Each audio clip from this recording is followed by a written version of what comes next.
গুলশানের Holey Artisan বেকারিতে বাংলাদেশের ইতিহাসের ভয়াবহতম জঙ্গি হামলার ১ বছর পেরিয়েছে গতকাল। ২০১৬ সালের ১ জুলাইয়ের পর গত ১ বছরে দেশজুড়ে অন্তত ২৫টি জঙ্গি বিরোধী অভিযানে ৭০ জন জঙ্গি নিহত হয়, যাদের মধ্যে ৮ জন নারী।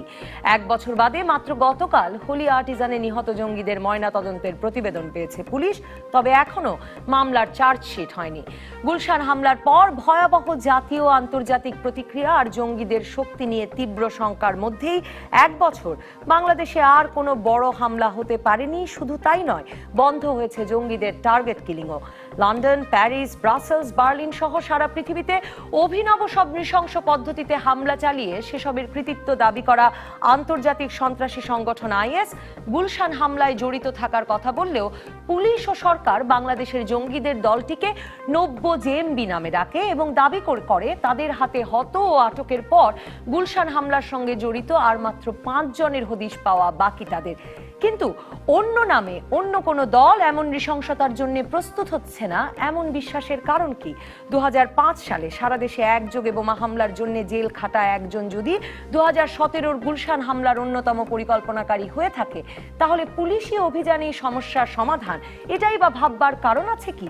১ বছর বাদে হোলির ঘটনায় আবারও আইন শৃঙ্খলা বাহিনীর যে সমন্বয়হীনতার অপ্রস্তুত অবস্থার কথা সামনে এসেছে, তা উত্তরণে বা গত ১ বছরে কি করা হলো?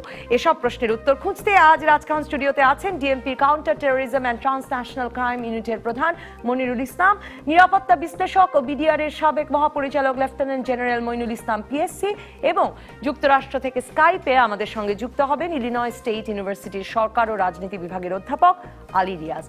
আপনাদের দুজনকে স্বাগত। আমরা কিছুক্ষণের মধ্যে অধ্যাপক আলী রিয়াজও আমাদের সঙ্গে যুক্ত হবেন আশা করছি। আমি মনিরুল ইসলাম আপনাকে দিয়ে শুরু করি। প্রথমেই অভিনন্দন আপনাকে এবং আপনার মাধ্যমে আইন শৃঙ্খলা রক্ষাকারী বাহিনীর সকল সদস্যকে যে আপনারা গত ১ বছর ধরে আসলে আমাদের মধ্যে একরকমের নিরাপত্তা বোধ তো এনে দিয়েছিনি। আমরা আবার রেস্টুরেন্টে যাচ্ছি, আমরা মার্কেটে যাচ্ছি, ঈদ শপিং করছি, ইফতার খেতে যাচ্ছি, কাজেই একটা নিরাপত্তার বোধ তো এসেছেই। এবং আপনি মনে করেন কিনা যে আসলে আমরা অনেকটুকু নিরাপদ হয়েছি গত ১ বছরে? ধন্যবাদ। প্রথমে আমি হোলি আর্টিজানে ২ পুলিশ কর্মকর্তা সহ যারা নিহত হয়েছেন নৃশংসভাবে তাদের রুহের মাগফিরাত কামনা করছি। তো হ্যাঁ, আমরা গত বছর ১ জুলাই যখন হোলি আর্টিজানের ঘটনাটা ঘটে, তার আগে বিচ্ছিন্নভাবে অনেকগুলো ঘটনা বাংলাদেশে ঘটেছে, কিন্তু এটি যে কোনো দিক থেকেই এটি একেবারেই একটা ভিন্ন ধরনের হামলা। যদিও আমরা এর চাইতে বেশি সংখ্যক মানুষ সন্ত্রাসী হামলায় মারা গিয়েছে এরকম স্মৃতি আমাদের আছে। ২০০৪ সালে ২১শে আগস্টের গ্রেনেড হামলায় আরো বেশি সংখ্যক লোক মারা যায় এবং প্রায় ২০০ মানুষ আহত হয়। তো সেটির একটা দিক ছিল, সেখানে আমরা দেখেছি এস্টাবলিশমেন্টের কোনো পক্ষ সেটা জড়িত ছিল, যেটা তদন্তে উঠে এসেছে। কিন্তু এই হোলি আর্টিজানের ঘটনাটা পুরোপুরি ডিফারেন্ট সেই দিক থেকে।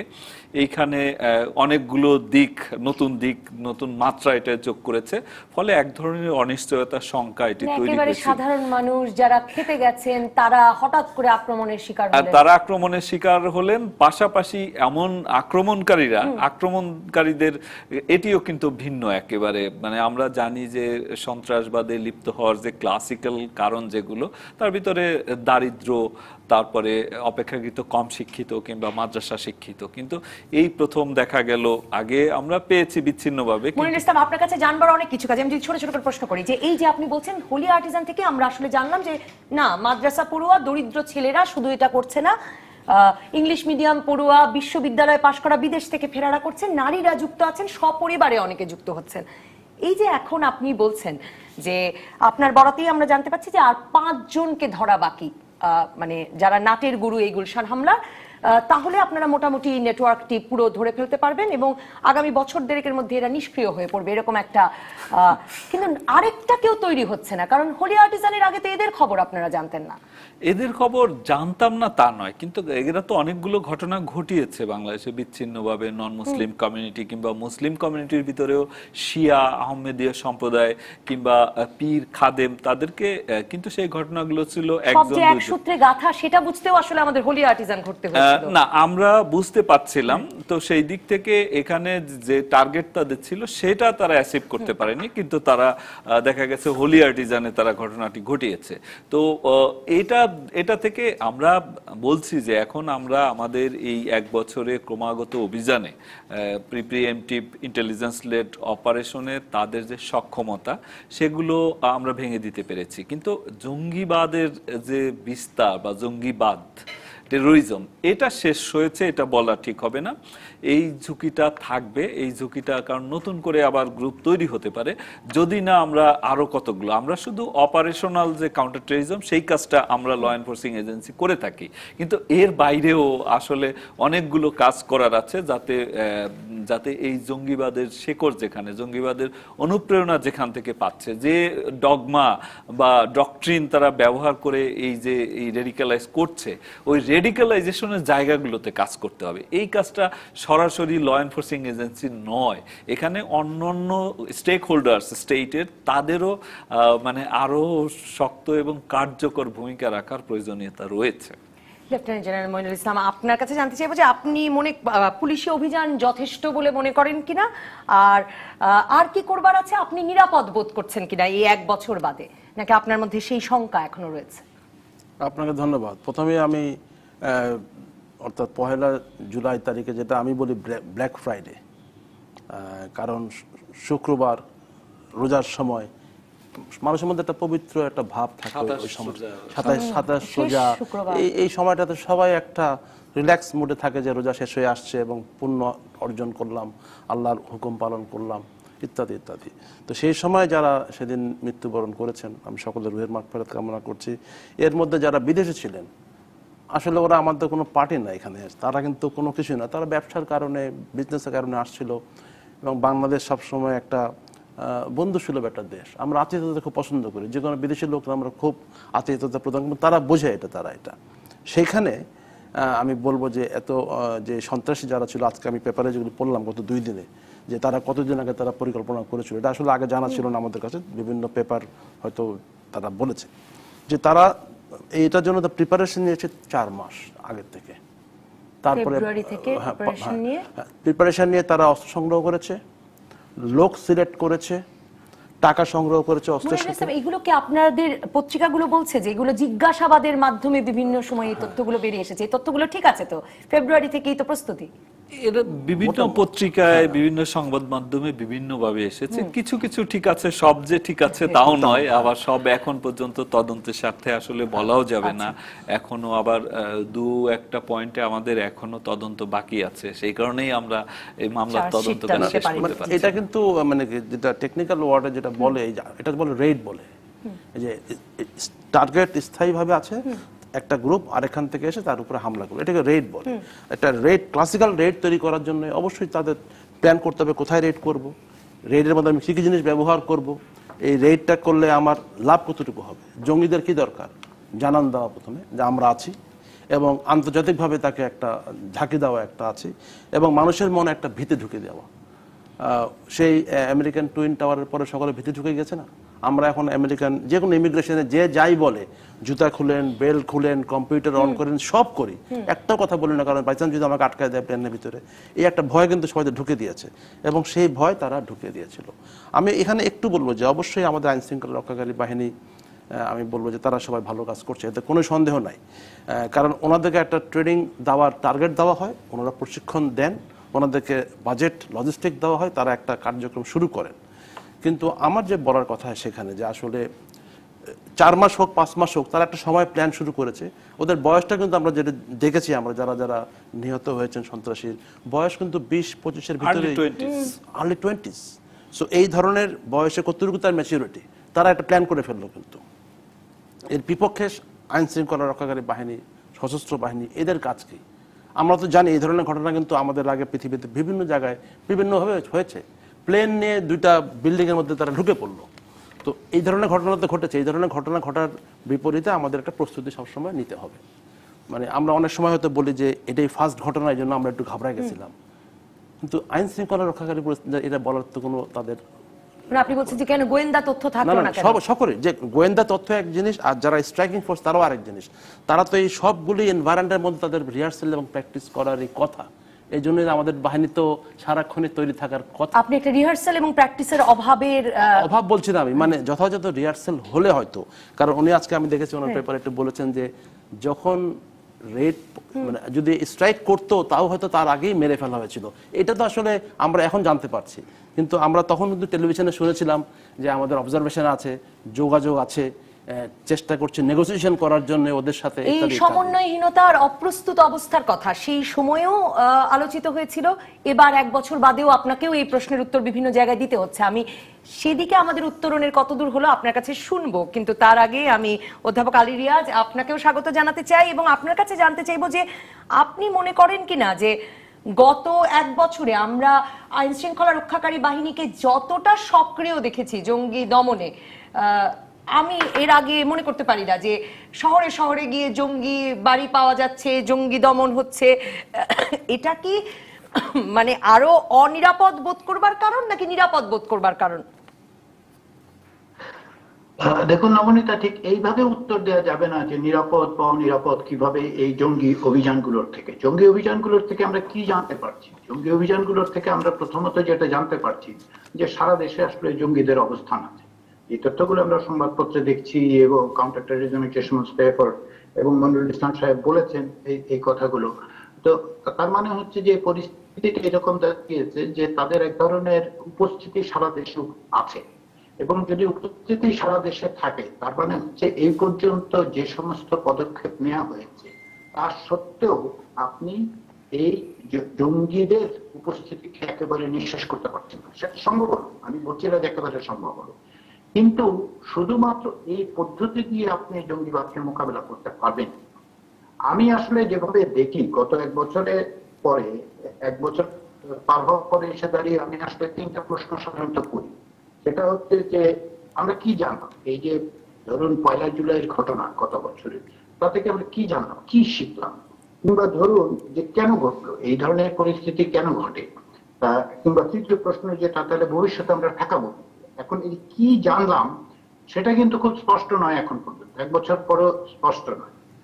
যেমন ধরুন একটা পাবলিক ইনকোয়ারি হয়নি, 1 বছর হয়ে গেছে একটা পাবলিক ইনকোয়ারি হয়নি। আমি একটা ছোট্ট উদাহরণ দিই যে অন্য কিছু বাদ দেন, ওই অভিযানের সময় আটক একজন তরুণ জাকির হোসেন সাহেব পরবর্তী সময় পুলিশের কাছে আটক অবস্থায় মারা গেছে। তার পরিবার বলছে তাকে অত্যাচার করে মারা হয়েছে, তার কোনো ব্যাখ্যা আমরা এখন পর্যন্ত পাইনি। তারপরে হচ্ছে যে যেটা আমরা দেখতে পেলাম যে হ্যাঁ হঠাৎ করে ঘটনাটা ঘটেছে বলে কেউ কেউ বলছে, হঠাৎ করে ঘটনা ঘটেছে এমনটা কিন্তু তা নয়। মনিরুল ইসলাম সাহেবও বলছেন যে আসলে তা কিন্তু নয়। এটা 9/11 বা 7/7 এর মতো ঘটনা না। 2013 সাল থেকে আমরা দেখতে পাচ্ছিলাম, 2015 সাল থেকে আমরা দেখতে পাচ্ছিলাম একটার পর একটা ঘটনা ঘটছে। তার মানে এক ধরনের প্রস্তুতি তৈরি হচ্ছিল, কিন্তু সেই প্রস্তুতিগুলির পাশাপাশি মোকাবেলা করার কি পথ তৈরি করা হয়েছিল আমরা কিন্তু সেটা কিছুই জানি না। এগুলি আসলে পাবলিক ইনকোয়ারি থেকে জানার কথা ছিল না। ফলে আপনি যতক্ষণ না পর্যন্ত এগুলি জানতে পারছেন, যতক্ষণ না পর্যন্ত আপনি বুঝতে পারছেন যে এ থেকে আপনি কি শিখবেন, ততক্ষণ পর্যন্ত আসলে এই নিয়ে আমরা যে আলোচনাই করি না কেন, নিরাপত্তার প্রশ্নটা আমি এটাকে কোয়ালিফাইং নো বলি আর কি, একেবারে আনকোয়ালিফাইড নো নয়, আনকোয়ালিফাইড ইয়েস নয়, আমি কোয়ালিফাইড নো বলি। এখন পর্যন্ত নিরাপত্তাটা নিশ্চিত হচ্ছে না এই কারণে যে আমরা আসলে কি শিখেছি সেটাই খুব স্পষ্ট নয় আমাদের কাছে। আপনারা আরেকটা যে সমাধানটির কথা বলেন, মনিরুল ইসলামও বলছিলেন যে শুধুমাত্র আইন শৃঙ্খলা রক্ষাকারী বাহিনীর কাজ নয়, তিনি নিজেই বলছিলেন কাউন্টার ন্যারেটিভ বা একটা পাল্টা ভাষ্য উপস্থাপনের কথা অনেকেই বলেন, কিন্তু এই কাউন্টার ন্যারেটিভ তৈরি করাটা কি খুব সহজ কাজ? আলী রিয়াজ, আপনাকে এই প্রশ্নটি করে আমি সবার কাছেই জানতে চাই। মানে সারা পৃথিবী জুড়ে তো আসলে এই লড়াইটা চলছে, সেখানে বাংলাদেশ পারছে না, সেটা কি বিশেষ কোনো বিষয় কিনা? দেখুন, কাউন্টার ন্যারেটিভটা হচ্ছে পরের প্রশ্ন, এটা অনেক বড় অংশের একটা। কাউন্টার ন্যারেটিভ কথাটা এত বেশি চালু হয়েছে যে অনেকে আমার কাছে মনে হচ্ছে যে একটু বিভ্রান্তিকর ভাবে সেটা উপস্থাপন করছে।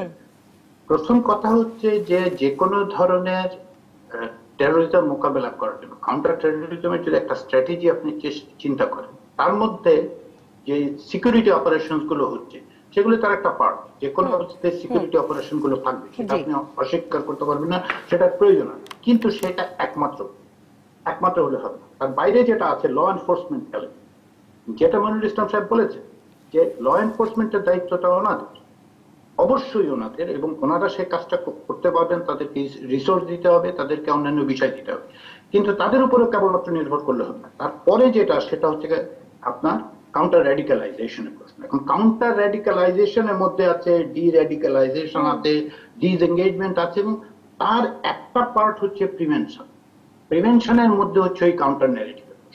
ফলে আমরা একটা ছোট এলিমেন্ট নিয়ে এত বেশি কথাবার্তা বলে ফেলছি যে মনে হচ্ছে যে যেন ওইটাই সব। কিন্তু মনিরুল ইসলাম আমি যদি আপনার কাছে যাই, মানে তার মানে কাউন্টার ন্যারেটিভ খুঁজে পাওয়া, ডিরাডিক্যালাইজেশনের ব্যবস্থা থাকা, সেই কথাটি আপনি অনেক দিন ধরেই বলছেন, গত কয়েক মাস ধরেই বলছেন, সেগুলো যেমন দরকার তেমনি আস্থা, নিরাপত্তা, এগুলোর হিসাবের জন্য কি শিখলাম হোলি আর্টিজান থেকে সেটিও তো দরকার। পুরো ঘটনা প্রবাহটি ঢাকা ট্রিবিউন, আপনার মনে থাকবে, আপনি দেখেছেন নিশ্চয়ই, ঢাকা ট্রিবিউন ঘটনার 1 মাস বা 3 মাস পরে একটি টাইম লাইন প্রকাশ করেছিল। সেই আসলে আমরা প্রথম জানতে পারলাম যে কি ঘটেছিল একটি সংবাদপত্রের প্রতিবেদন থেকে। এবার প্রথম আলো দেখলাম যে এক রকমের তারা কি ঘটেছিল সেটি বর্ণনা করবার চেষ্টা করেছে। তারা বলছে যে তাদের অনুসন্ধান এবং আপনাদের বিভিন্ন সাক্ষ্য তারা যা জানতে পেরেছে তা থেকে, আপনাদের কাছ থেকে বা কোনো কর্তৃপক্ষের কাছ থেকে আমরা আসলে পুরো ঘটনা প্রবাহটি জানতে পারলাম না কেন?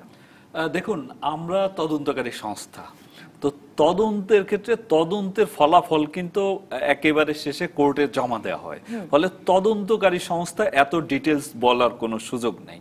যদি এটা মানে কোনো ইনকোয়ারি কমিটি বা ইনকোয়ারি কমিশন হতো, তারা হয়তো সরকারি সিদ্ধান্ত অনুযায়ী এইটা প্রকাশ করতে পারতেন, কিন্তু আমরা তদন্তকারী সংস্থা হিসেবে কি কি ঘটেছিল এক্স্যাক্টলি এইটা আসলে আমরা এই তদন্ত পর্যায়ে তো বলতে পারবোই না, পরেও আসলে আমাদের বলার এটা সুযোগ নেই। অধ্যাপক আলী রিয়াজ জাকির হোসেন শাওনের প্রসঙ্গ তুলেছেন।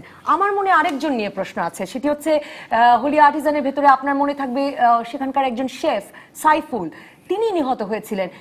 তাকে আমরা না মানে রাষ্ট্রীয় মর্যাদায় বিদায় দিতে দেখলাম, না আমরা পরে মানে তিনি কি আসলে ভিকটিম না তিনি জড়িত, সেই বিষয়গুলো তো এখনো পরিষ্কার নয়। এই বিষয়টা আমি পরিষ্কার করতে চাই। জাকির হোসেন, হোসেন, তাহমিদ হাসিব খান মুক্তি পেলেন, হাসনাত করিম এখনো আটকা আছেন, তার স্ত্রী বলছেন তারা ট্রমা থেকে বের হওয়ারই সুযোগ পান। এটি মানে বুঝতে হবে যে তদন্তটি চলছে, তদন্ত শেষ হয়নি, ফলে তদন্ত শেষ হলে অনেক প্রশ্নের জবাব মিলবে, যদিও আমরা সেইভাবে প্রকাশ করার সুযোগ নেই, তারপর এটা প্রকাশিত হবে কোনো না কোনো ভাবে।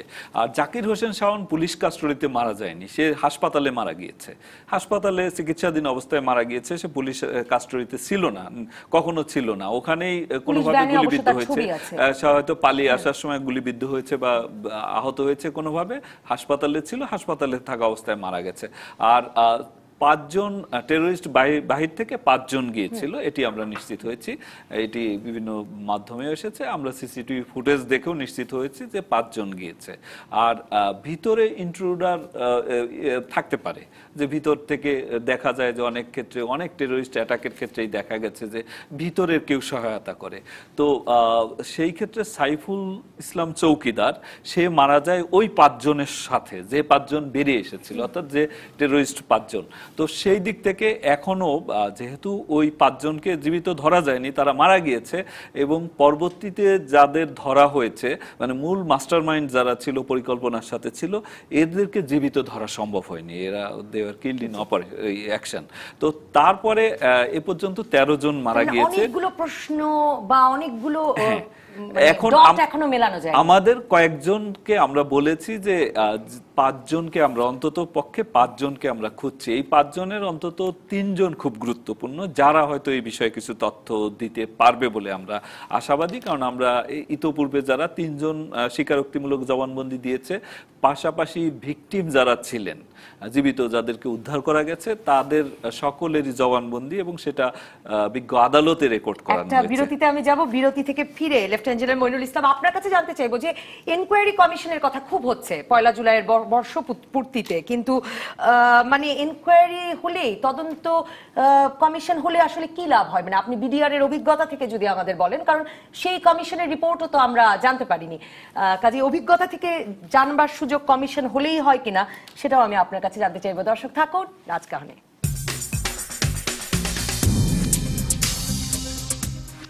ফিরে এলাম রাজকাহনে। লেফটেন্যান্ট জেনারেল মইনুল ইসলাম, এই বর্ষপূর্তি মানে হোলি আর্টিজানের এই দুঃখজনক ঘটনার বছর পেরোনোর পরে অনেকেই বলছেন যে একটা ইনকোয়ারি কমিশন, একটি তদন্ত কমিশন দরকার ছিল, যাতে আমরা পুরো ঘটনা প্রবাহটি জানতে পারতাম এবং তা থেকে শিক্ষা গ্রহণ করতে পারতাম। অধ্যাপক আলী রিয়াজও সেটা বলছেন এবং মনিরুল ইসলাম বলছেন যে সেটি তদন্তকারী সংস্থা হিসেবে তাদের কাজ না, এটা একটা আলাদা করে কমিশন হতে পারতো। কমিশন হলেই কি লাভ হয়? আপনি যদি বিডিআর এর ঘটনা থেকে আমরা বলি, সরকার একটি কমিশন গঠন করেছিল, তার রিপোর্ট তো আমরা দেখিনি। বিজিবির ঘটনার পরে আমাদের সিআইডির ইনভেস্টিগেশন হয়েছে। সিআইডি ইনভেস্টিগেশন হয়ে যেটা ক্রিমিনাল অফেন্স যেগুলো ছিল, খুন, অস্ত্র, লুট ইত্যাদি ইত্যাদি কাজ হয়েছিল। আর তৎকালীন বিডিআর, পরবর্তীকালের বিজিবি কিন্তু তার নিজের যে বিদ্রোহ যেটা হয়েছিল তার অনুসন্ধান তারা করেছে। কিন্তু বিডিআর এর ভিতরে আমরা সেটা করছিলাম, এটা বিদ্রোহের বিষয়টা তদন্ত করেছি। সিআইডি করেছে এই খুনের বিষয়টা তদন্ত করেছে, ক্রিমিনাল অফেন্স যেগুলো ছিল তদন্ত করেছে, এবং তারা সেভাবে আদালতে গিয়েছে। আর বিডিআর বিদ্রোহের বিচারটা বিডিআর বিদ্রোহ আদালতে হয়েছে। তারপরেও একটা কিন্তু আমাদের একটা তদন্ত একটা গঠন করা হয়েছিল একজন প্রাক্তন সচিবের নেতৃত্বে। এবং এই কমিশনগুলির সুবিধা হয় কি, তাদের সাথে সবসময় স্ট্র্যাটেজিক পর্যায়ের উপরের পর্যায়ের সাথে কথাবার্তা হচ্ছে, আমাদের সাথে কথাবার্তা হচ্ছে, সব জায়গার সাথে কথাবার্তা হচ্ছে, আমার সাথে কথা হচ্ছে, সিআইডির সাথে কথাবার্তা হচ্ছে, কারণ সিআইডির চিফও তখন সেখানকার মেম্বার, যার ফলে ওনারা কিছু কিছু তথ্য মানুষের মনে আস্থা আনার জন্য আস্তে আস্তে করে দিতে পারতেন। হ্যাঁ, কিছু তথ্য তো বেরিয়েছে সংবাদ মাধ্যমে, আমরা কিছু তথ্য জানি, মাঝে মাঝে ওনারা গিয়েছেন। এখন যিনি ওই সেই কমিশনের প্রধান হবেন তিনি কতটুকু দিবেন সেটা তার বিষয়। বাট বিষয়টা হচ্ছে যে একটা যখন কমিশন হয় তখন মানুষ কিছু তথ্য চায় নিরাপত্তা বোধের জন্য, এবং বুঝতে পারে যে গভর্নমেন্ট মেকানিজম কাজ করে যাচ্ছে। মনিরুল সাহেব যেটা বলেছেন উনি সঠিক বলেছেন, ওনার তদন্তটা ভিন্ন প্রকৃতির, একটা নির্দিষ্ট ছকের মধ্যে কিন্তু ওনারা আছেন। যাই হোক, আমার মনে হয় সেটা হলে ভালো হতো, এখন তো আসলে হয়নি। তা আমি একটু অন্য প্রসঙ্গে আসতে চাচ্ছি। আসলে যারা রেডিকালাইজ হয়ে গিয়েছে এবং যেটা আমি পেপারের মধ্যে দেখলাম, তারা নামাজ পড়েছে, রোজার জন্য ইফতারি সেহরি করেছে, ইফতারি করেছে, এবং তারা বলেছে তাদের তো শহীদ হওয়া ছাড়া কোনো আর উপায় নাই। তো তারা আসলে কি চায়? আমরা যেটা বাংলাদেশে আমরা বলছি নব্য জিএমবি বা নতুন গঠিত জিএমবি, বাইরে বলছে আইএসএল, এখানে অনেক কিছু আছে, কিন্তু বেসিক্যালি তারা কিন্তু চায় একটা ইসলামিক রাষ্ট্র। ইসলামিক রাষ্ট্র কিন্তু বাংলাদেশের নতুন না। আমরা বিভিন্ন জায়গায় নামাজ পড়ি, বিভিন্ন জায়গায় যখন ডিফেন্সে ছিলাম, বিভিন্ন জায়গায় তারা বলে যে আল্লাহর আইন যদি, শাসন ব্যবস্থা যদি চালু হয় বাংলাদেশে, অনেক কিছু চলে যাবে। এই দুর্নীতি থাকবে না, অনিয়ম থাকবে না, মানুষ খুব সুখে শান্তিতে থাকবে, যেরকম খোলাফা রাশিদুল যুগের সময় ছিল। এরকম এটা একটা দাবি আছে কিন্তু মানুষের মনের মধ্যে একটা, কারণ তারা যখন গুড গভর্নেন্সের কোনো জায়গায় অভাব দেখে, কেউ হঠাৎ করে ভুইফোর বড়লোক হয়ে যাচ্ছে, কোত্থেকে সে বড়লোক হলো, বাকি লোক খেটে কাজ করতে বড়লোক হতে পারতেছে না, এই সমস্ত অনিয়মগুলি দেখে তারা অনেক সময় মানে কি ইসলামী শাসন ব্যবস্থায় আসতে চায়। যদিও ইসলামী শাসন ব্যবস্থা কোন দেশে ছিল সেটা ভিন্ন কথা, তারা জানে না। বাট আমাদের দেশের ম্যাক্সিমাম লোকে হচ্ছে যে ধর্মান্ধ। আমাদের দেশের অনেকেই আছেন 5 ওয়াক্ত নামাজ পড়েন না, নামাজ পড়লেও রুকু সিজদা কি বলেন তো অর্থ জানেন না, কিন্তু হাত থেকে কোরআন শরীফটা ফেলে দেওয়ার তাদের ভয় পায়। তারা আল্লাহর হুকুম থেকে বেশি ভয় পায় কোরআন শরীফকে ফেলে দেওয়া থেকে। এই ধরনের মানুষকে কিন্তু আপনি যে কোনো সময় র্যাডিকালাইজ করতে পারেন ধর্মের নাম দিয়ে, এবং তারা ধর্মের নাম দিয়ে হচ্ছে। উনি যেটা বলেছেন, আগে শুনতাম মাদ্রাসা, এখন দেখতেছি, আগে শুনতাম গরিব মানুষ, এখন শুনছি না মাদ্রাসা না, গরিব মানুষটা সবাই করতেছে। অতএব সেখানে কি কারণে তারা একটা এক্সট্রিম দিকে চলে যাবে? আমাদের ইন্টারন্যাশনাল এনভায়রনমেন্টে রিয়াজ ভাইও বলতে পারবেন ভালো হবে, প্যালেস্তাইন ইস্যু তো রয়ে গিয়েছে। এছাড়া বিভিন্ন জায়গায় যেমন কাশ্মীরের মুসলমানদের কথা বিষয়টা রয়ে গেছে। পার্শ্ববর্তী দেশের সম্প্রতিকালে গরুর বিষয়টা নিয়ে যে কথা বলে শুনছি, বিভিন্নভাবে মুসলমানরা বিভিন্ন জায়গায় নিগৃহীত হচ্ছে। তখন আবার ইসলামে আমরা বলি সকলে আমরা উম্মাহ। আমি কাউন্টার ন্যারেটিভের জায়গায় আসলে ওই জায়গা থেকে যেতে যাচ্ছিলাম, মানে এই ডিরাডিকালাইজেশনেরও একটা পথ খুঁজে পাওয়া তো ভীষণ চ্যালেঞ্জিং, কারণ সারা পৃথিবীতে যত রকম ঘটনা ঘটছে সেই সকল রকমের, কারণ একজন বাংলাদেশের রাজনীতির কারণে বাংলাদেশে আপনি বলছেন যে যখন দুর্নীতি দেখছে তখনই হচ্ছে, আবার লন্ডনে যেই ছেলেটি 2 প্রজন্ম পরে ভালো জীবন যাপন করে বড় হচ্ছে, সে আবার প্যালেস্টাইনের ঘটনার কারণে আঘাত করতে পারে। অবশ্যই, কারণ আমরা আমরা কিন্তু বাংলাদেশ থেকে লোক কিন্তু প্যালেস্টাইনে যুদ্ধ করেছে প্যালেস্টাইনিদের পক্ষে, মানে তাহলে- আফগানিস্তানও গিয়েছি আমরা, আফগানিস্তানে গিয়ে আমরা যুদ্ধ করেছি, রাশিয়ানদের বিরুদ্ধে যুদ্ধ করেছি। অতএব আমরা কিন্তু বাঙালিরা কিন্তু আমাদের ভিতরে কিন্তু প্রতিশোধ পরায়ণতা আছে। আমাদের বাংলাদেশে এখন পর্যন্ত সে পলাশের যুদ্ধের পরে কারোর নাম সিরাজদৌল্লা মানে মির্জাফর হয় না, কিন্তু সিরাজদৌল্লার নামে বহুত লোকের নাম আছে, মির্জাফরের নামে কোনো লোক হয়নি। প্রতিশোধ পরায়ণতা থেকে আসলে মুক্ত করবার উপায়টা কি? অতএব এই জায়গাটাতেই হচ্ছে আমি যেটা বলি, আপনি যেটা বলেছেন, রাষ্ট্রের যন্ত্র ব্যবস্থা যদি সবাইকে যদি মেরে ফেলেন তাহলে আপনার তো সেখানে একটা রাষ্ট্র তাহলে প্রতিশোধ পরায়ণ চলে গেল। কিন্তু আমি বলছি না তারা মানে কি মেরে ফেলছে, মারার জন্য মারছে।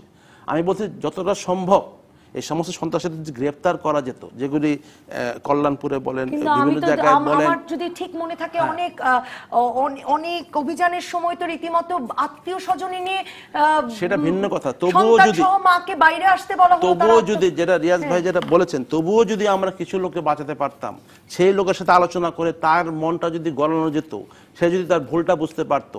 আমরা কিন্তু আল জাজিরা সিনেমা আমরা টিভিতে দেখি, কিন্তু আমরা মানুষ তার ভুলের কথা স্বীকার করছে, সে বলছে মানুষকে যে আমি ভুল পথে এইভাবে গিয়েছিলাম, আমাকে এটা বোঝানো হয়েছিল, আমি এখন দেখছি কোরআনের আলোকে আমি ভুল ছিলাম, আমি ঠিক হয়েছি। আমি কিন্তু কাউকে এখন পর্যন্ত মিডিয়াতে আসতে দেখি নেই।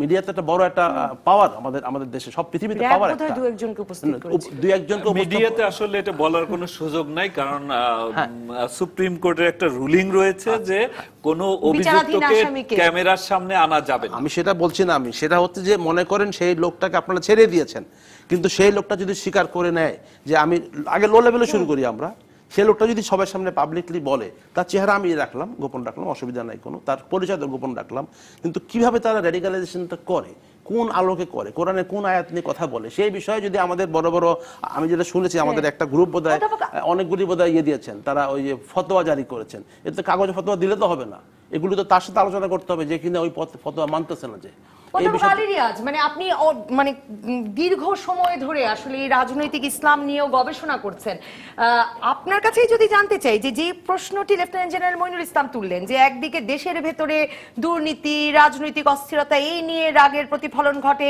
তারপর প্যালেস্টাইন নিয়ে রাগের প্রতিফলন ঘটে, ইরাক সিরিয়া নিয়ে রাগের প্রতিফলন ঘটে, এতগুলো রাগের প্রতিফলন কাকে কখন কিভাবে র্যাডিকালাইজ করা যাবে এটা বুঝে ডির্যাডিকালাইজ করার প্রক্রিয়াটাও খুব কঠিন কিনা?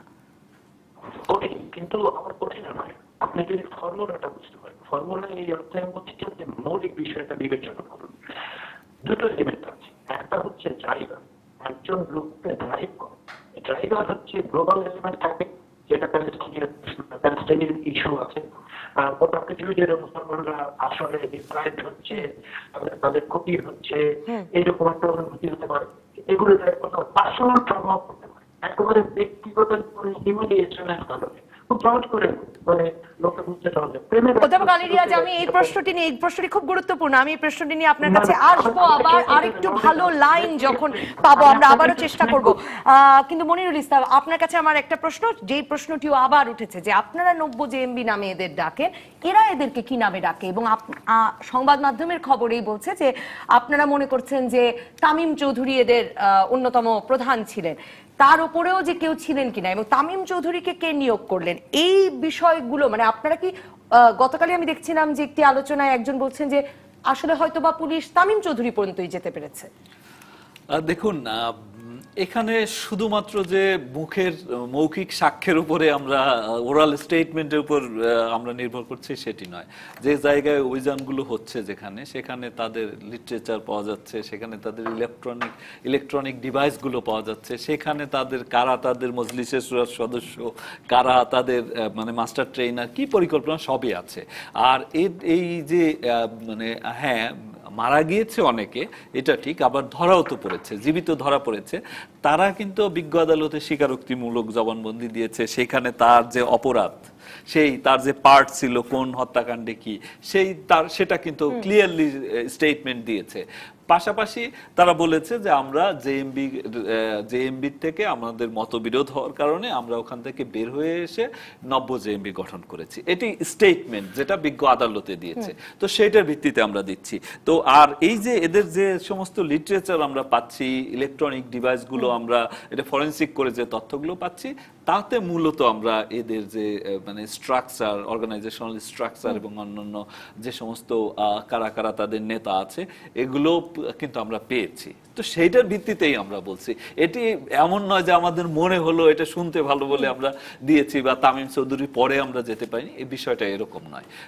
এটা এগুলোর ভিত্তিতেই। এখন এইখানে বাংলাদেশে জঙ্গি সংগঠন এটা নতুন নয়, এটা 1992 সালে হরকাতুল জিহাদ গঠিত হয়েছে, 1998 সালে জামায়াতুল মুজাহিদিন বাংলাদেশ গঠিত হয়েছে। তো জামায়াতুল মুজাহিদিনেরই একটা অংশ, এবং এখানে পুরনো মানে জেএমবিতে যারা ছিল তাদের বেশ কিছু এই দলে এসেছে মতবিরোধ হওয়ার কারণে। আপনার কাছেই আমি শুনেছি যে আমি যদি ঠিক মনে করতে পারি যে মূলত দুটো প্রধান জঙ্গি সংগঠন কাজ করছিল, টার্গেট কিলিং এর ঘটনাগুলো ঘটাচ্ছিল তাদের একটি, যারা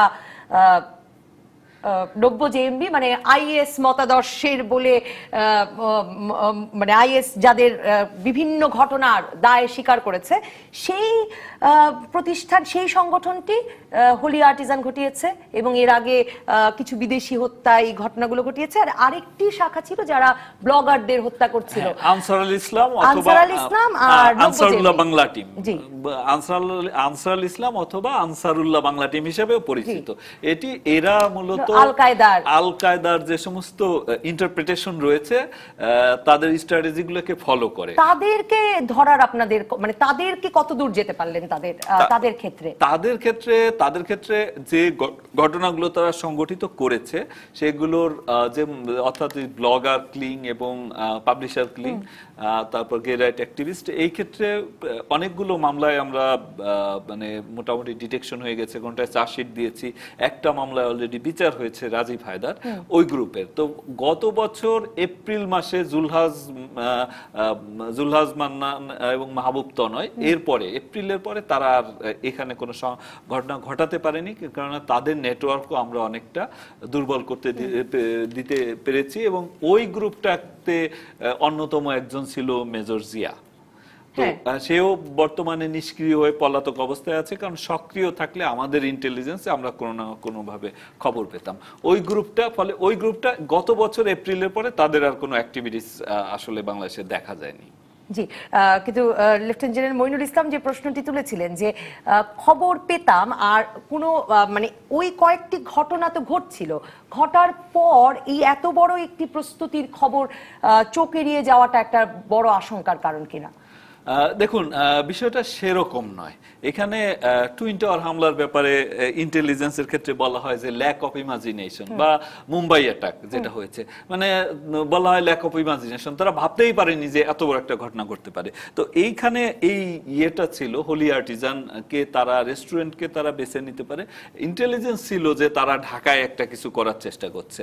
তো সেই ক্ষেত্রে আমরা জানতাম যে বিদেশিরা মানে মূলত দূতাবাসগুলো বা ডিপ্লোম্যাটস তারাই টার্গেট। তো সেই অনুসারে আমরা ব্যবস্থা নিয়েছিলাম, কিন্তু এটা একটা ইনোকিউয়াস প্লেস টাইপের, একেবারে হোলি আর্টিজান এমন একটা জায়গা তারা বেছে নিয়েছে যেটা হয়তো কিন্তু প্রস্তুত পুলিশ ছিল, যে কারণে ঘটনা ঘটার পরপরই কিন্তু পুলিশ ওখানে গিয়েছে প্রথম দলটি। জি, কিন্তু কত বড় ঘটনা সেটা না বুঝতে পারবার কারণেই মৃত্যুর ঘটনা ঘটেছে কিনা সেই প্রশ্ন এবারও আবার উঠেছে। শামসুল আলম খন্দকার আমাদের একজন দর্শক, তিনি আপনাকে প্রশ্ন করেছেন যে রেইডগুলো এত ইনসিকিউরড এবং লাইফ থ্রেটনিং হয়ে উঠছে কেন, যারা কন্ডাক্ট করছেন তাদের জন্য, পুলিশ মানে আইন শৃঙ্খলা রক্ষাকারী বাহিনীর সদস্যের জন্য। একেবারে মে মাসেও আমাদের ফায়ার সার্ভিসের একজন কর্মী নিহত হলেন, পুলিশের কয়েকজন কর্মী কয়েকটি অভিযানে নিহত হয়েছেন।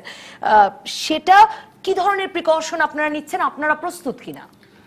আমরা প্রস্তুত। আমরা কাউন্টার টেররিজম ট্রান্সন্যাশনাল ক্রাইমের পক্ষ থেকে যতগুলো অভিযান করেছি প্রত্যেকটি অভিযান সফল হয়েছে, এবং কোন রকম আইন শৃঙ্খলা বাহিনীর বা কোলাটারাল ড্যামেজ যেটা সেটা কোনো ক্ষেত্রে হয়নি। অনেক ক্ষেত্রে আমরা হয়তো পারসিউ করে নেগোসিয়েশন করে জীবিত উদ্ধার করেছি, কোনো কোনো ক্ষেত্রে তারা মারা গিয়েছে, আবার কোনো কোনো ক্ষেত্রে দেখেছি তারা যখন দেখেছে পালানোর আর পথ নাই, পুলিশকেও মারার কোনো সুযোগ নাই, তখন নিজেরাই তারা বিস্ফোরক ফুটিয়ে আত্মাহুতি দিয়েছে, যেটা তারা তাদের যারা গডফাদার তারা বুঝিয়েছে যে তুমি ধরা পড়ার চাইতে তুমি এই আত্মাহুতি দিলেও তুমি শহীদের কথিত শহীদের মর্যাদা পাবে। তো এটা বোঝানোর কারণে। কিন্তু এইরকম অধ্যাপক আলী রিয়াজ, যেখানে তখন গিয়েছিলাম আপনাকে ভালো শুনতে পাচ্ছিলাম না, যে মানে যারা মরতে প্রস্তুত, যারা পৃথিবীর যে কোনো প্রান্তে যে কোনো নিগ্রহের ঘটনায় যে কোনো নিরীহ মানুষের উপর প্রতিশোধ নিতে প্রস্তুত, তাদেরকে ডিরাডিকালাইজ করাটাও খুব সহজ কিনা? যে কথাটা বলছিলাম, দুঃখিত যতক্ষণ লাইনের কারণে শেষ করতে পারি। একটা প্রথম বিষয় হচ্ছে যে আপনি দুই ভাগ করেন, কিছু কিছু হচ্ছে ড্রাইভার, যেগুলো লোকজনকে ড্রাইভ করে।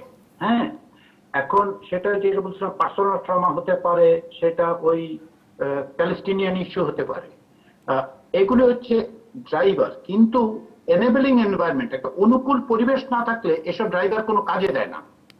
এখন এই অনুকূল পরিবেশটা আপনি নিয়ন্ত্রণ করতে পারবেন।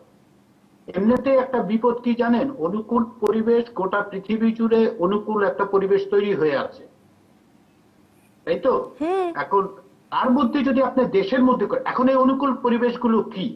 এই যে অনুকূল পরিবেশগুলি সম্পর্কে মনিরুল ইসলাম সাহেব বলেছেন, সেটা হচ্ছে করাপশন।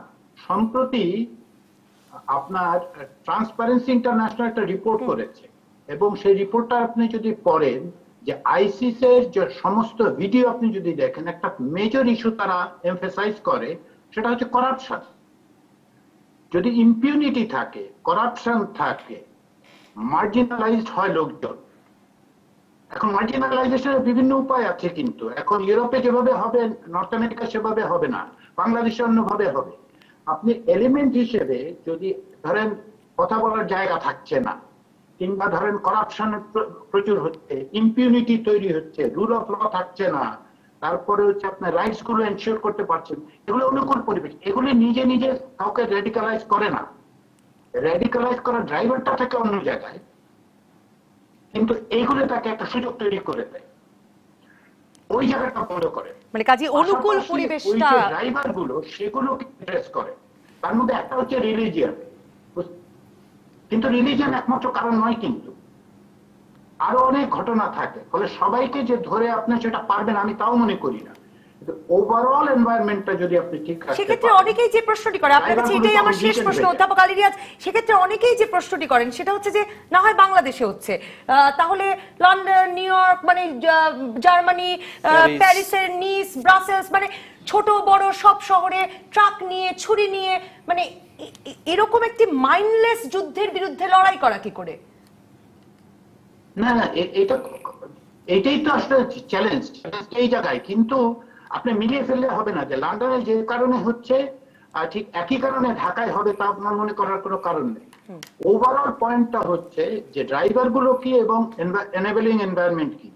যেমন ধরেন ইউরোপে মার্জিনালাইজেশনের জন্য হচ্ছে, এখন মার্জিনালাইজেশন মানেটা কি? সব জায়গায় তো একরকম না, ফলে স্ট্র্যাটেজিটা ডিফারেন্ট হবে। আপনি কখনোই আমেরিকার স্ট্র্যাটেজি ঢাকায় বাংলাদেশ ফলো করতে পারবেন না, আপনাকে একটা ইভলভ করতে হবে।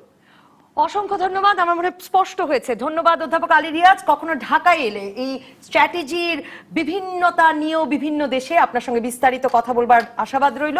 অসংখ্য ধন্যবাদ যুক্ত হওয়ার জন্য। একটা বিরতি নিয়ে ফিরছি মনিরুল ইসলাম এবং লেফটেন্যান্ট জেনারেল মনিরুল ইসলাম আপনাদের কাছে। দর্শক থাকুন ফেসবুকে, টেলিভিশনে, ইউটিউবে। ফিরে এলাম রাজকারণী। লেফটেন্যান্ট জেনারেল মইনুল ইসলাম, আপনার কাছে শেষ মন্তব্য নিয়ে আমি মাঝখানের পর্বে আসলে বেশি সময় নিয়ে নিয়েছি, আমি মনিরুল ইসলামের কাছে যাব, যে আপনি কি মনে করেন যে সামনের দিনগুলো থেকে হোলির ঘটনার যতটুকু আমরা জানি কি শিক্ষা নিয়ে কি করা যেতে পারে? জি, আপনাকে অনেক ধন্যবাদ। আসলে সামনের দিনগুলিতে আমাদেরকে নিরাপদ হতেই হবে। যে দেশ স্বাধীনতা যুদ্ধ করে আমরা স্বাধীন হয়েছি, আমরা কেন গুটি কয়েক ধর্মান্ধ ছেলেবেলেদের কাছে আমরা জিম্মি হয়ে থাকবো? এটা হতে পারে না। এটা সেজন্য যেটা প্রয়োজন, পুরো জাতিকে আমাদের একসাথে কাজ করতে হবে।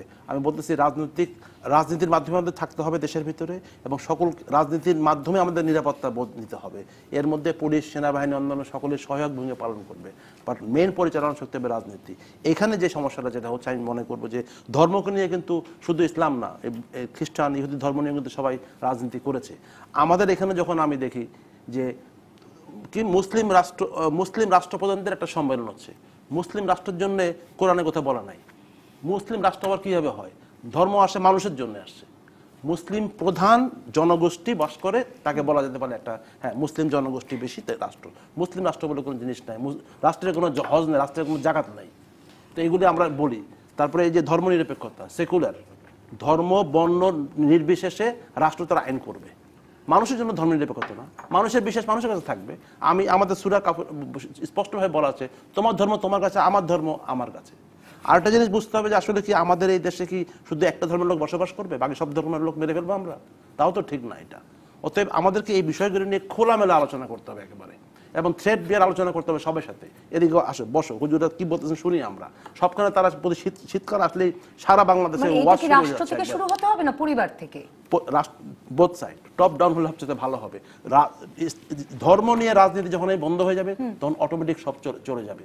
কারণ আমরা দেখি ওকে টানার কি ইসলামিক ব্যাংক, মুসলমানের ধর্ম ব্যাংক, এইভাবে করলে হবে না। এভাবে করে অতএব আমাদেরকে ক্লিয়ারলি বলতে হবে রাষ্ট্র, সমাজ, পরিবার সবাইকে একসাথে করতে হবে, এবং রাষ্ট্র ধর্ম নিয়ে কোনো কাজ করবে। রাষ্ট্রের নীতি হবে ধর্ম নিরপেক্ষ, secular. That's all. Thank you. Monirul Islam, আপনার কাছে শেষ প্রশ্ন, যে লেফটেন্যান্ট জেনারেল মনিরুল ইসলাম বলেছেন যে গুটি কয় ধর্মান্ধ লোক আমাদের সকলকে, মানে আসলে গুটি কয় কিনা, সারা দেশে ভবনের পর ভবন আপনারা দেখছি রেড করছেন, শেষই হচ্ছে না, এবং সেখান থেকে মানুষ বেরোচ্ছে, বিস্ফোরক বেরোচ্ছে। এই এক বছরে এত মানে তীব্র অভিযানের পরেও কোথা থেকে মানুষ আসছে, কোথা থেকে বিস্ফোরক আসছে? দেখুন, 15-16 কোটি দেশের মানুষের 100 জন বা 200 জন এটা আসলে কোনো পার্সেন্টেজে পড়ে না, প্রথমত এটা। আর টেরোরিজম সারা বিশ্বেই আছে, একটা বিশ্বায়নের কারণে এটা একটা কুপ্রভাব, সেটা সব দেশেই কোনো না কোনোভাবে ঢেউ পড়ছে।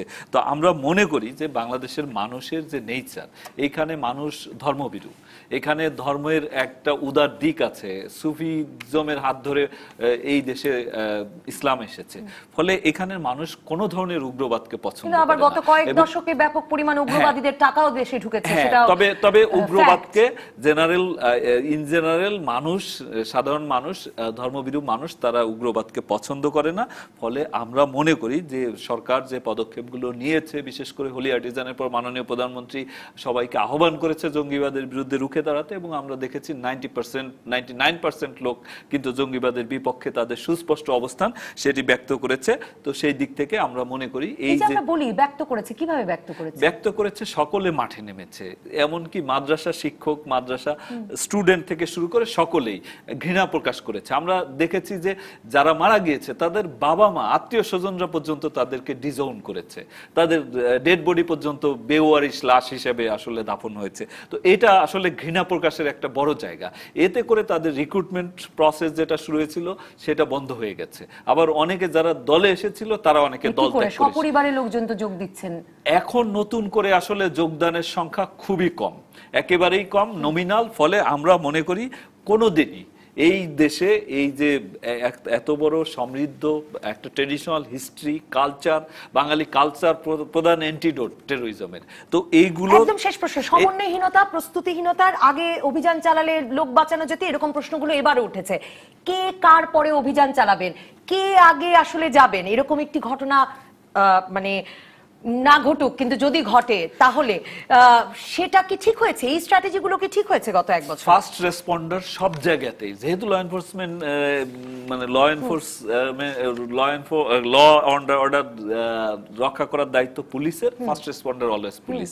আর সেই ক্ষেত্রে একটা স্ট্যান্ডার্ড অপারেটিং প্রসিডিউর, সেটা আন্ডার প্রসেস, সেটা তৈরি হচ্ছে, সেখানে বলা থাকবে একেবারে ক্লিয়ারলি কার কি দায়িত্ব ডিফাইন করা থাকবে। সেটা হচ্ছে কিছু ঘটে। এখন তো আমরা কাজ করছি, যে কোনো জায়গায় অভিযান হচ্ছে, যেমন সিলেটে আতিয়া মহলে অভিযান হলো, আমরা জায়গাটাকে ঘেরাও করেছি। আমরা যখন দেখেছি যে এটা আমাদের সক্ষমতায় কুলাচ্ছে না, তখন আমরা সেনাবাহিনীকে রিকোয়েস্ট করেছি, তারা এসেছে। এক রকমের সিদ্ধান্ত নিচ্ছে। অসংখ্য ধন্যবাদ মনিরুল ইসলাম, ধন্যবাদ লেফটেন্যান্ট জেনারেল মইনুল ইসলাম, ধন্যবাদ দর্শক যারা সঙ্গে ছিলেন। রাজকাহনের এই পর্বেও আজ সাফল্য গাথা দেখিয়ে শেষ করার সুযোগ হচ্ছে না। আপাতত বিদায় রাজকাহন থেকে। আগামীকাল রাত 10টা পর্যন্ত সব খবরে খুঁজতে থাকুন রাজনীতি। তারপর রাত 10টা থেকে 12টা আপনার বিশ্লেষণের সঙ্গে মেলাবো আমার বিশ্লেষণ। তৈরি হবে নতুন রাজকাহন। থাকুন ডিবিসির সঙ্গে।